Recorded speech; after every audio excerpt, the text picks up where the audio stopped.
প্রাথমিকে নিয়োগ দুর্নীতি মামলায় আরো অনেকের সঙ্গে নাম জড়িয়েছে বাঁকুড়ার কুতুলপুরের প্রাক্তন বিধায়ক, রাজ্যের প্রাক্তন মন্ত্রী ও সর্বোপরি বাঁকুড়া জেলা প্রাথমিক বিদ্যালয় সংসদের সদ্য দায়িত্বপ্রাপ্ত সভাপতি শ্যামল সাঁতরার। আদালতে পেশ করা সিবিআই এর চার্জশিট অনুযায়ী 22 জনের চাকরির সুপারিশ করেছেন তিনি।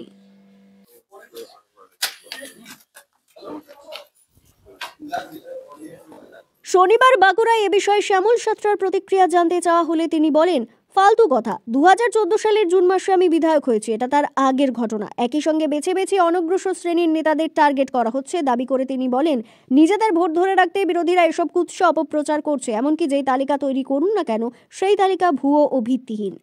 দেখুন, প্রথমেই বলি যে এটা একটা ফালতু কথা। আমি 2014 সালে জুন মাসে বিধায়ক হয়েছি, সুতরাং তার আগের ঘটনা এটা আপনাদের কথা মতো।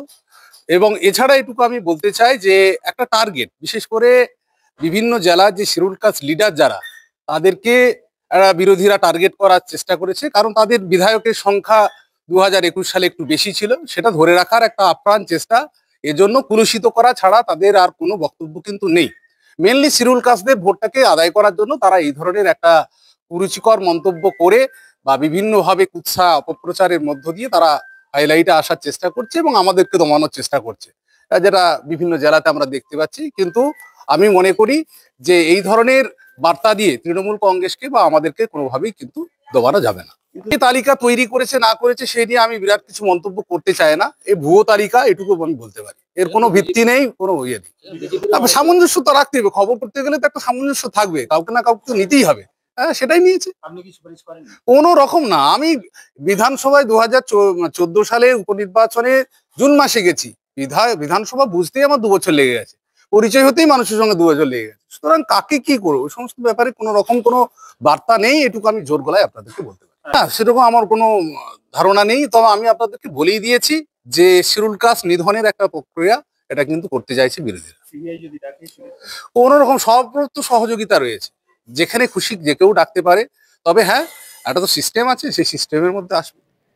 সিপিআইএম কেন্দ্রীয় কমিটির সদস্য দলের বাঁকুড়া জেলা কমিটির সম্পাদক দেবলীনা হেমব্রমের দাবি, তৃণমূল মানেই দুর্নীতি। তবে শ্যামল সাঁতরাকে যদি ফাঁসানোই হয়ে থাকে তবে তা তাকেই প্রমাণ করতে হবে।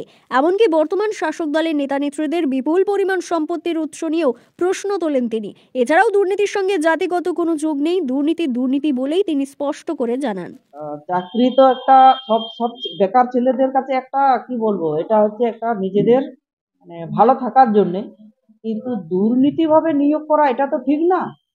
যে সুপারিশ করবে আমাদের কাছে, আমরা কোনো জনপ্রতিনিধি যখন আমরা থাকি, কেউ না কেউ ছেলেরা একটু দেখে দেবে, সেটা ঠিক আছে, তার যোগ্যতাতে সে পাক, আমাদের কোনো আপত্তি নেই। কিন্তু টাকা দিয়ে দুর্নীতি দিয়ে সুপারিশ করা, এটা তো অন্যায়। আমরা তো দীর্ঘদিন থেকে বলে আসছি, এটা তো সেই দুর্নীতি করেই তো এসছে সরকারটা হচ্ছে একটা বলবো ব্যক্তিগত যারা নেতৃত্ব যারা আছেন তারা তো প্রত্যেকটা, আর নতুন করে আমার বলার কিছু নেই। ওরা এমনিতেই তো আমরা দেখতে পাচ্ছি এত সোনা দানা গয়না টাকা পয়সা, ওরা তো দুর্নীতি করছে, কাউকে ঠকিয়েছে, কাউকে বড়লোক করে দিচ্ছে, এটাই তো তাদের নীতি। না, যেটা উনি বলছেন ওর প্রমাণ করুক। যদি ফাঁসানো হচ্ছে তাহলে তো ইয়ে করলেই তো বোঝা যাবে ফাঁসানো না সত্যি কথা। আমরা চাইবো সত্যিটা বেরিয়ে আসুক।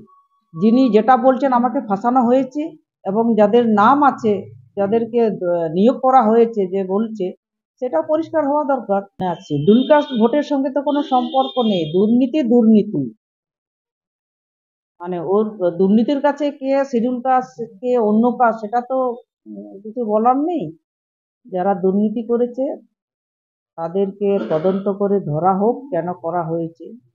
না, ওটা দুটা দলেই তো ওইভাবেই মানে দুর্নীতি করেই তো এদিকে এদিকে যাচ্ছে, যখন ধরা হচ্ছে তখন ওইদিকে যাচ্ছে, ওইখানে যখন চাপ দিচ্ছে তখন এইদিকে আসছে, এই তো চলছে দুজনে।